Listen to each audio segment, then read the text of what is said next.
Hey everybody, welcome to our collective reading. I'm Empress Rose. Take what works, leave what doesn't.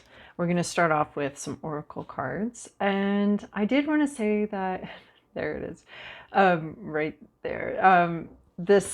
I have a little scrying ball here, and as I was shuffling and kind of preparing myself, I saw two birds doing sort of their mating fight.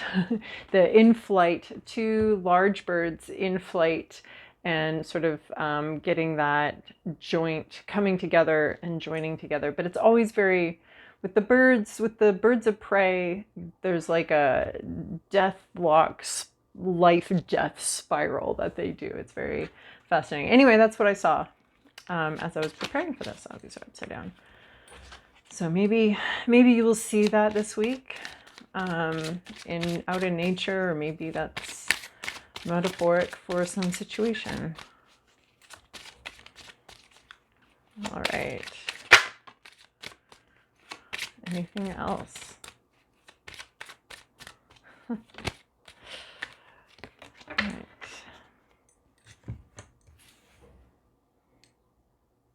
This is funny. Venice mallow here. Hibiscus trionum. Delicate, fleeting beauty. When life is not coming up roses, look to the weeds and find the beauty hidden within them. Aleph Young. So, delicate, fleeting beauty. So a moment, maybe. We're talking about a moment here. And finding beauty in a moment, even if that moment isn't the loveliest thing, the best moment you've ever had. There might be some beauty there. And mallow is an edible. I mean, it's an edible weed. Marshmallow is based on the root of the mallow roasting over a fire. I'm not sure if this is the same mallow as the one we have locally. It's Venice mallow, but it is an edible plant. Of course, check your sources before you go out eating plants, but that is edible. And then the crocus too actually has an edible part of it. This is where we get saffron from the center of some type of crocus. I don't know which one, but this is Crocus sativus. Cheerfulness. It is spring again. Indeed it is for those of us in the Northern Hemisphere. The earth is like a child that knows poems by heart. Rainier, it's Rilke, but that's really funny because I know that poem by heart as well. So it is spring again. The earth is like a child that knows poems by heart. So, wow, something very delicate, fleeting beauty and cheerfulness. A season, a moment, a season.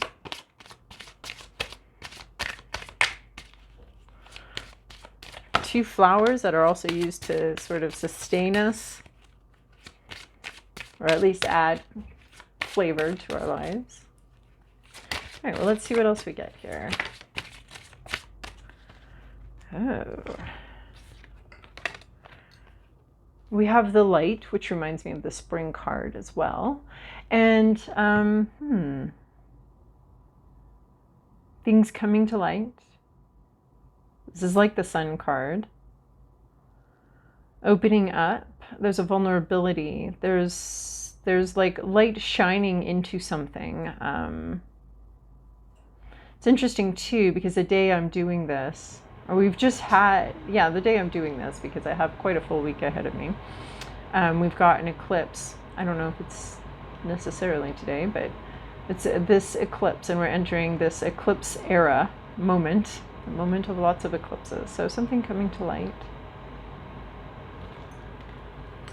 And then we have octopus, multitasking, very busy, a very busy animal, the octopus.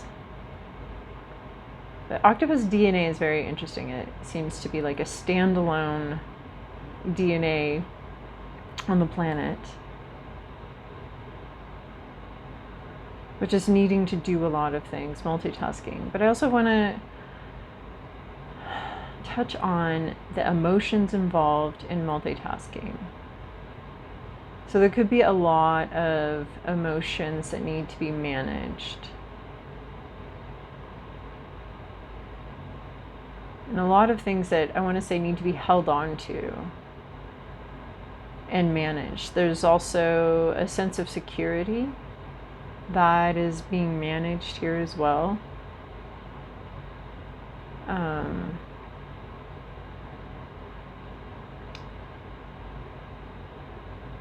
Having to, not let something slip. A holding. Okay. And then this one, she's also holding the light. I think there's something about truth here in the light one. About truth.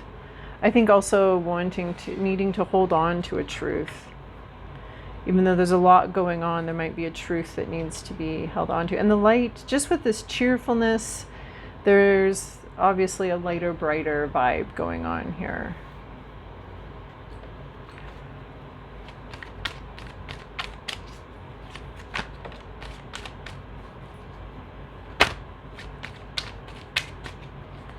It's a little hard to work with these cards with my banged up finger, but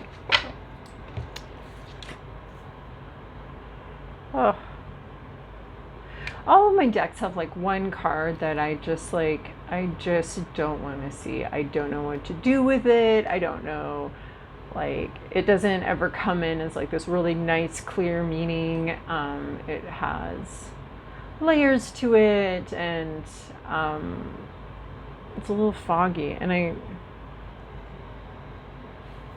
so here she comes. This is my least favorite card of this deck, Eva.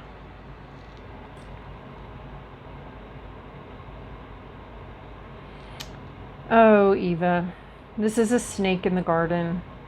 Someone that's not what they seem. It's a person. We've got a name here. It's a person. Don't go blaming everyone named Eva. I guess I also see like a scapegoat too here, as far as like someone that can be blamed. The holder of blame. You don't need to take responsibility because, well, there's always Eva to blame, you know. I think we can blame Eve for the fall of Adam, you know, the whole religion based on the fact that it's women's fault and men never need to take responsibility for any of their actions and behaviors. But there could also be deception, someone who is deceptive. Or someone who just isn't what they seem.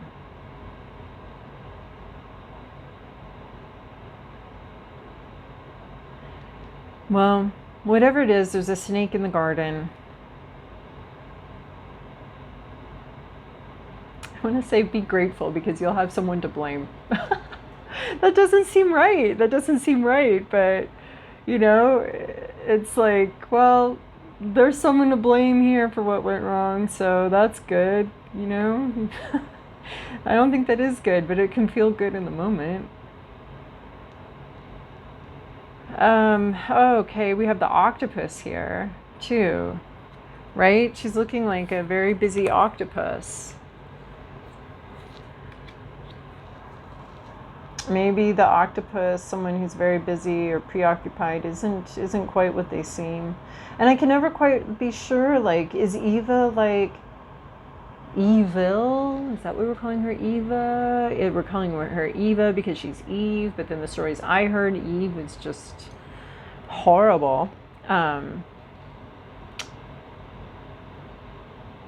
You know, shouldn't a good garden have some wildlife in it? Maybe a snake in it, too? It's lush. Anyway, she looks lush and gorgeous and fabulous, but she's not quite what she seems. Oh, there's also the number 5 here, just sitting there. And this is number 16. Anyway, she looks like the octopus. There's something about the octopus and the clinging that I was getting with the octopus and Eva. All right, and then we have protective nest. So, again, with the octopus, I felt this sense of protectiveness and needing to protect something, and maybe even needing to hold on to the truth in the face of something that isn't true. Needing to hold on to your truth in what you saw. Like, don't let someone gaslight you. That's how this feels. Like you clinging to the truth. There's parallels here, but there's something that needs to be clung to, some sort of truth or something that needs to be clung to. Don't let someone gaslight you and tell you that you don't see what you see and you didn't see what you saw and you didn't. Yeah, I feel like there's a strong sense of needing to cling to the truth and needing to safeguard your perception. Because this Eva, like, she doubles back on me. It's like she's supposed to be like a liar, deception. But then sometimes I think like, well, is it our own self-deception? We wanted to see a flower, so we saw a flower instead of a snake. Or is it a misunderstanding? Or is it... But I think what we're seeing here with this octopus too is like, don't get confused on what you saw. And there is like folds to the truth. It's like truth origami. And it's both a piece of paper and it is also a dove. So, but hold on to what you know to be true. I mean, we always need to be open to a new interpretation, open to a new understanding, open to a different perspective, right? But there's something about this reading where there's a sense of holding on to what you saw. You know, sometimes other people can just seem so right, especially when they're like, no, I'm right, I know. And we can be like, oh, well, I have doubt, so I guess you may know. But this isn't it. This isn't the time for that. And this isn't, and those other people that just go around saying that they know, they don't necessarily know. They just don't have doubt, that's all. Which is actually not a very safe way to be, I don't think. So then we have protective nest here. So there's something that you're protecting, maybe a dream for the future, maybe something currently. And this is like waiting for a right time, waiting for the time, right? For this to hatch open and this to hatch open. And there's protecting it until the time is right. So being very protective of something until it's the right time. And that thing itself will tell you when it's the right time. It won't, you know, to break an egg from the outside is to kill what is within it. But when the thing within breaks the egg, then that is the right time. So someone else has their own timing. Something else has its own timing. And your job here is just to protect, is just to like stand by and not destroy things out of impatience and not just like, oh, it's time for this. We're just going to, little egg, it's time for you to open. Like, no. Your job here isn't to like force anything. But then I'm also seeing this light here. So I think that there's something that maybe you have been protecting, but this light cracks in. Like I like to imagine like what's it like to be inside the egg and to like the chick comes out of the egg because there's no more food in the egg for it to eat. So it's hungry. So then it looks at the egg and it's like starts pecking at it, as is its nature. Its very nature is to start pecking at things. So it pecks at the egg, and maybe the egg shell itself probably has some calcium, but isn't the most edible thing in the world. So that pecking opens it up, and as it cracks open, the light shines into the egg. And then there's this whole new experience that was before unknown to the chick inside the egg. There's a whole new experience of light. And then there's a whole new experience of like solid food and not egg white. And there's like this whole other experience that unfolds, but it has to do it in its own time when it's ready. So this is reminding me of one of my favorite quotes from the Tao Te Ching is, you know, laying in rest until the time is right. And then until the right action arises all by itself. Yes, that's it. The right action arises all by itself. And it takes a lot of trust to know that you can rest and you can do whatever until you feel that inner movement. But you do have to be attuned to the inner movement, and you have to be attuned to yourself, and you do have to be in some sort of energetic flow in order to get that message. But to trust that there is that energetic flow, and that these things that are waiting for a right time.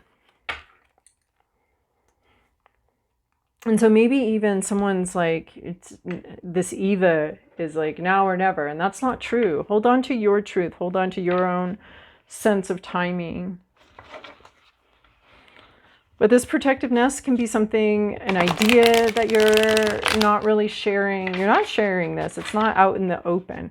But we have this light cracking in. So perhaps this is like a timing thing where a timing is right now because of the light here coming in. And right, if you've got an Eva in the garden, you're right to be protective. Be a little protective. Don't let someone talk you out of that. Or don't let your own self talk you out of that. I should trust. I should be, oh gosh. I should trust this person more. Am I a bad person? I mean, these are all codependent thoughts. All right. Now for the tarot. Overall for the reading, Knight of Voices. I love this with the light because this is, Knights are about throat chakra work, about communication, about clear ideas, clear thinking too. But it's a lot about communication. And the Knight of Voices is communication, communication, communication. It clears some stuff up. There's a lot. It's fast moving energy, typically. Fast, very direct. This isn't like a meandering conversation. There is direct communication. To me, it's just this light card right here. Absolutely, this light card. It's the same thing. It's this clarifying communication, things getting cleared up. In fact, I just put it in the place where I had the light card. So there is this like communication that really clears things up. Something that maybe has been a little bit confusing, a little like a truth. Like I see like this, you know, white sheet of paper that's been folded in on itself multiple times and is a little bit confusing about what it really is in the end.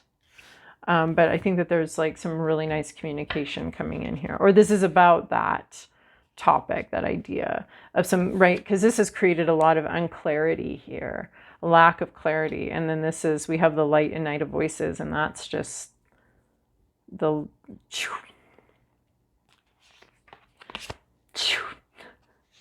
past, present, inner landscape, what's at issue, environment, to-do list, possible outcome.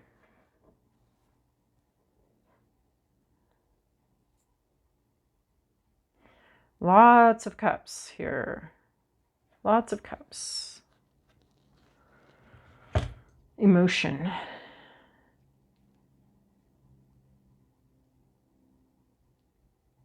There's a song that's like trying to come in, but I can barely grab it. I think it's been decades since I heard it. Sweet emotion. Whoa. Could that possibly be like, what is it, Guns N' Roses? This has been a long time since I heard that song, but it's trying to come in here. So anyway, in our recent past, we have 4 of emotions here. This is breaking a cycle. Like, oh yeah, we already did 3 rounds. Let's not go for round 4. There's a sense of understanding that your happiness does not lie outside of you, but is within you. That you are enough, that perhaps it can be breaking addictions, breaking cycles. You have done this at this point, or it can also just be seriously considering a question too. But it is about repeated cycles, and it's about very much considering carefully if this is just a repeated cycle or if this is a new thing. Like, is this the thing that's going to be different than everything else? Because you've had everything else before. You've had this drink and this drink and this drink. And basically you're coming to the conclusion that this bartender sucks and maybe you don't want to be here anymore. Like, just give me a can of something because everything you've mixed up just is terrible and I don't like it. So, or this could just be like, maybe I just don't need to drink anymore because all of the drinks here are terrible and I think I'm done for the night. Thank you. So it's really considering that. There's a sense of dissatisfaction with what's come before with each cycle. So there is some sort of repeated thing here that's gone on before, repeated cycle, a repeated situation, maybe even a repeated confusing situation about what even this is, and that's just why you've taken a lot of time to really think about it. You might decide, no, I'm not necessarily seeing a decision because of what comes next. I'm not necessarily seeing a decision. I'm just seeing a consideration, or yeah, maybe there was a decision, a refusal to do this thing again, something you're very familiar to you, and you're not just going for it this time. You're not just, I often see this card as like, I don't know if anyone catches this reference, but of Lucy and Charlie Brown, and Lucy holding the football and being like, yep, you're going to kick it this time, Charlie Brown, go for it, go for it. And she can do these really convincing arguments that this time he's going to kick it and it's going to be amazing. And she was wrong in the past. Absolutely. It's very much like, it looks like a very emotionally abusive relationship between Lucy and Charlie Brown. And Charlie Brown always falls for it and always goes to kick it. And Lucy always, never in any panel does she leave the ball there and let Charlie Brown kick it. She always takes it away at the last minute. And man, Charles Schultz could really have me going some days of just like, this is the day. Yes, yes, finally. Oh my gosh, sweet release. And it never comes. Never once did Lucy let him kick the football. So anyway, that's a little bit of the four of emotions for me. Current situation, the Hermit card here. So this is, this is like, yeah, I don't think so. I think I'm just going to go home. Thank you. So this is being by yourself, trying to figure out what you want, because it's almost like someone's handed you these cups, and they handed you this cup and this cup and this cup. And this Hermit card, this can also be some Virgo energy here. It's just like, you're like, I don't want this. And so what do I want? What do I want? And so there's a sense of like this disappointing pattern and then breaking away from it. I really like these two cards coming next to each other, the Four of Emotions and the Hermit card, because there is this, what do I want? I don't have to take this. I don't have to repeat this cycle, but what do I want? There's a sense of a vision quest of going out to seek your own truth, to seek your own truth. And here we have the light shining in here and a very similar light shining right here. So the light. So you're seeking your own light. You're seeking your own truth. Because whatever has gone on before, whatever's been handed to you before, whatever's been doled out before, dosed out before, isn't quite right. And so you've taken some time out of some sort of activity that you have engaged in, maybe a relationship you've engaged in, maybe an addictive cycle you've engaged in, and you're really taking some time out to discover. But this isn't a place you can stay forever. It's not sustainable to be out here in Hermit mode forever, but it is a time period of self-reflection and I want to say connecting to the divine within you, connecting to your higher self, and seeking guidance from yourself. I mean, I guess it is sustainable. Some are out here forever, right? We have this tree that grows here. So for some, it is sustainable, but I see you here and that this is a time period for you here. Some people stay here forever in this place, but I don't see you doing that. But you could be going to a sacred space or something like that to receive answers. A place without distractions, a place without, this could even be a break from social media. This would be currently going on though, so I don't know how you'd get this reading, but maybe you don't think of YouTube as social media, but there's just sort of a break from a pattern, and I really like it because you're really wondering if you want to go on like this, and the Hermit card is like, yeah, well, I got to figure out what I want here. And then we have the Ace of Emotions here, your hopes, your fears, your inner landscape. So this is what I first saw when I first laid this down was suppressed emotions.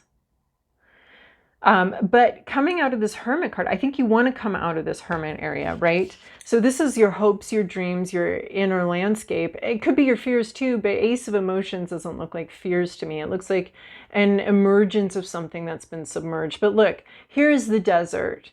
And here is water being submerged, almost drowned in some sort of emotion. Like here is some sort of dry landscape. It's important to sort of strip things away and see what you want. But then this is like a deep need for something that's much more alive. That's something that's much more, you kind of want to, maybe you do actually want to go back to this cup. And in that way that, you know, if this is an addictive cycle, you are just, it feels like you can't breathe without whatever this is.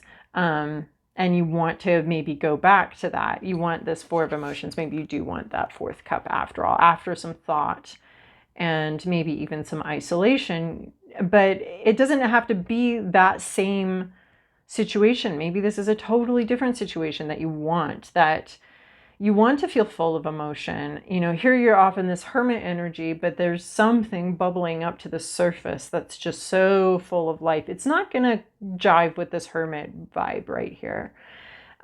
What you want. And I feel like emotionally you're getting clear on the emotional experience that you do want. You do want to have a new, fresh, new experience. It's just full of life. And the contrast between the two cards couldn't be more. So where you're at right now, like I was saying, it's got to be temporary. It's not built for you forever. But and your desire is for an upwelling of emotion, just a deep emotional experience. What's the issue here? Nine of Materials reversed.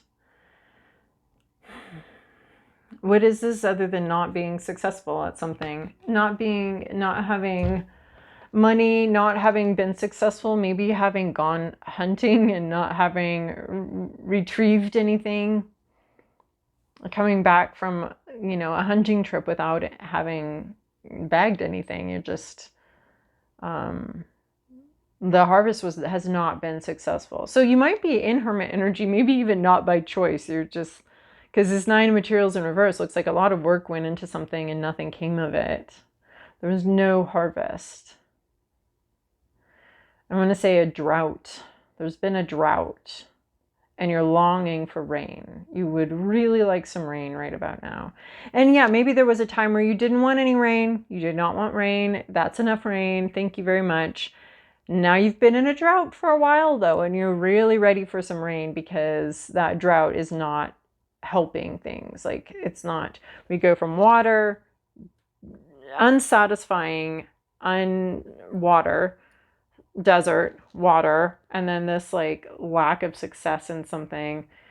Like this combination did not bring about anything at all. Nothing came up. There were no material results to some sort of process that you went through. You can't grow anything here. This is not a place of growth here. This is a place of clarity for sure. This is a fine place of vision and clarity, but the actual growth in real life not happening right here. Not happening. In your environment, though, we have Muse of Emotions, King of Cups.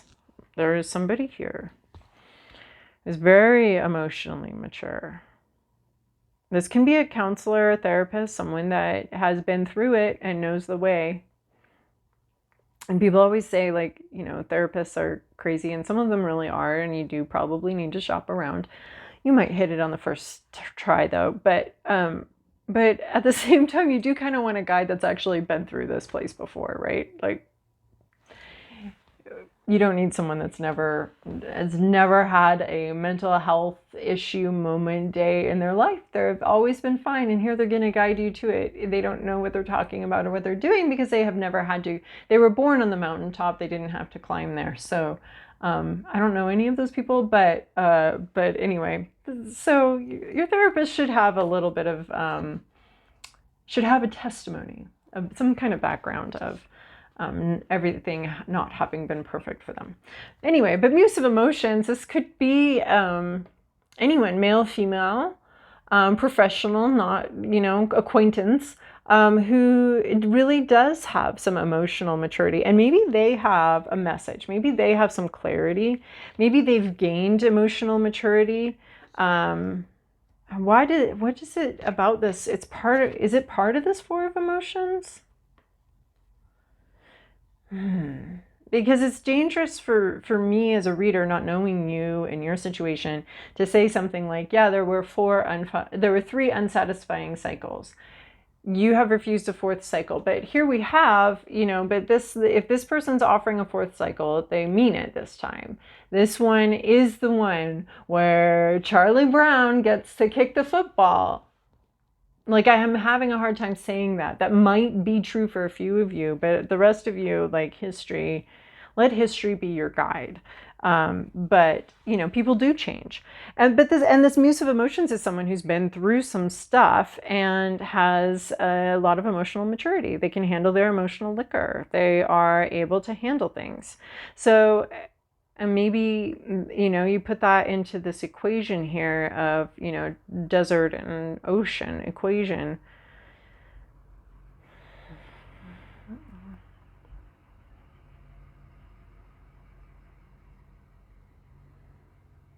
Yeah, there's just this octopus, right? In all of these Four of Emotions, there's some sort of holding on to the truth or something. But there's this whole confusing situation coming in here. And nothing's happened yet. Nothing's emerged yet. There's no real success here, right? Both of these are unemerged, unlived potential, untapped potential. This one has the promise of potential coming. This one we just don't know. But anyway, there's a very emotionally mature person in your environment that's been through it and has some emotional maturity. And can either be a guide or will be able to be calm throughout all sorts of circumstances. So your to-do list here is the Lover's card.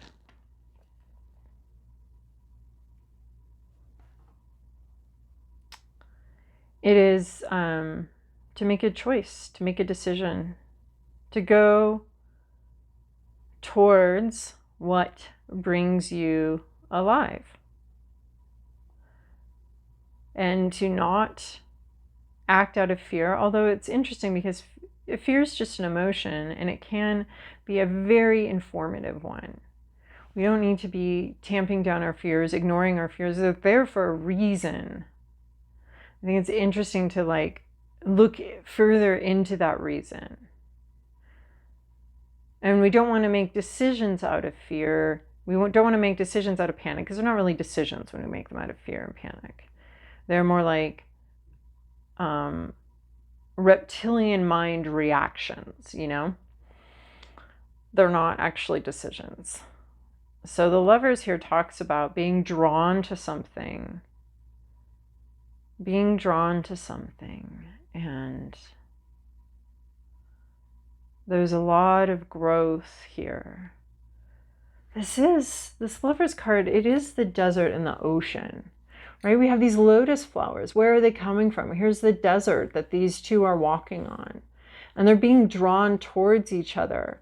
But it's in the desert that they're drawn towards each other. And yet all around them, there's some sort of divine guidance here. All around them is this lotus flower, this flower of water.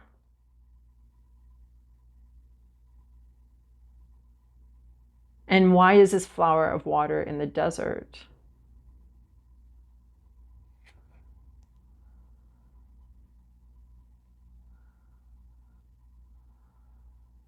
And there's this combining factor. This one really does have a lot of Gemini energy. This one has the Virgo energy and then the Gemini energy here too. Choose your Jekyll or your Hyde, or there's a choice here. And the choice always comes with a sacrifice. And that sacrifice usually has to do with other people's opinions. And what society told you to do. And how you should be. And sacrificing that all in the name of what it actually is, what your feelings actually are. and not what you hoped they would be, and not what you thought they should be, and not what you wanted. So this muse of emotions, this person, and then coming in with this Lovers underneath the Hermit card. There's a choice to move forward with something or a choice to stay in the desert. Maybe you feel you need more time in the desert. Maybe you... Or maybe you do want to move forward with this. You know, this Four of Emotions is a minor arcana of deliberation on repeating a pattern. And this Lovers is a major arcana on making a choice and a decision. So maybe this Hermit was all about deliberation. This Ace of Emotions really wanting an emotional experience. Nothing really having come to fruition in reality. Somebody here, they are emotionally mature, or they show up that way today. And then possible outcome, muse of voices. This is going to be our King of Swords or King of Voices. A judge who's taken into extenuating circumstances. Fair,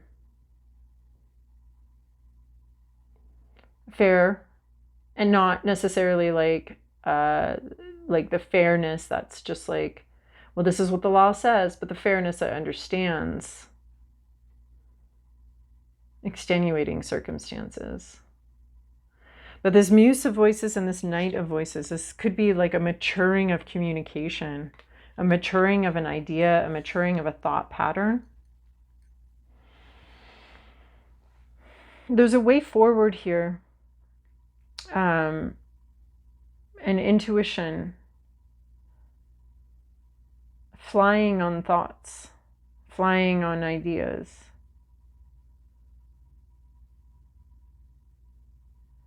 Air sign, water sign and air sign, and right in between them we have the Lovers. Maybe there's a decision between two paths, the path of heart and the path of intellect. And that's what you have to decide, right? The way I've laid these cards out, there's the Lovers card and the Muse of Voices, Muse of Emotions on either side of that.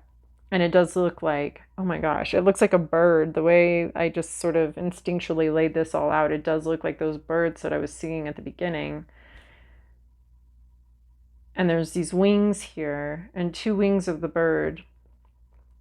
And there's movement forward. And maybe this is, again, that message of the heart and the mind. But maybe you do have to choose between your heart and your mind at some point. And neither one of them are like, they're equals. These are equals here. But your future, there's some sort of judge idea here in having to choose something. And there's a sense of flying. Right? We've got the two kites here. The sense of flying. And riding like a lofty view, a high view, an overview. Getting the overview. It's very easy. There's so much ease here. It's very easy. These thoughts maybe come in very easily for you at some point. And there's like a fertility here as well, which is very unusual for the Muse of Voices to have. Muse of Voices has a very masculine energy here as far as like, yeah, just action. And I think it's interesting too, this Knight of Voices giving way to this Muse of Voices. So this Knight giving way to this King, this full communication, full clear. Maybe the Knight of Voices is one message, one quick message, but this Muse of Voices looks like a whole conversation. Being able to see two sides of the story. And I don't know what you can do because you got this Lovers right in between this choice, this decision, what draws you.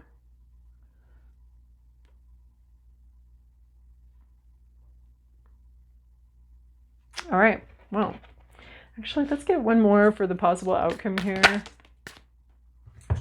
The world cosmos, something comes to an end, the end of a chapter,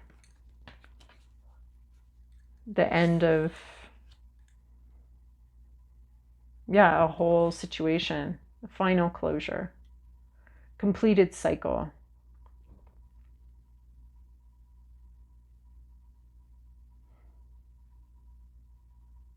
Maybe even a birthday, but a completed cycle here, coming full circle. The end of a cycle. And here we were talking about like a repeated cycle. And here we have the world cosmos with deciding on the end, being very decisive, and it ends something. It brings a cycle to an end. A pattern. It brings the whole pattern to the end. We don't restart the cycle, it brings the whole pattern. It's a major arcana. It's an end of a chapter.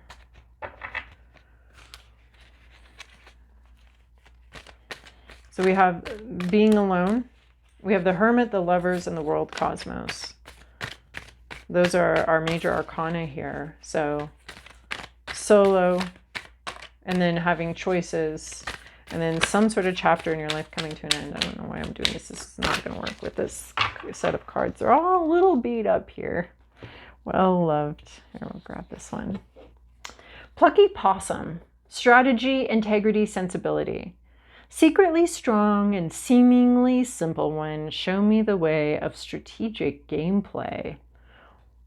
Oh my. Playing dead. Somebody playing dead to get... Oh, Eva? Is that you? Are you playing dead? But you're really quite alive. Strategy, and that seems to be like part of these voices cards too, is these, you know, thoughts, strategically thinking something through. Plucky possum, wow. I like integrity coming in here, especially with the Muse of Voices. Sensibility, strategy. Interesting. Especially with this Eva card and the possum that plays dead. All right, well, I hope that was helpful.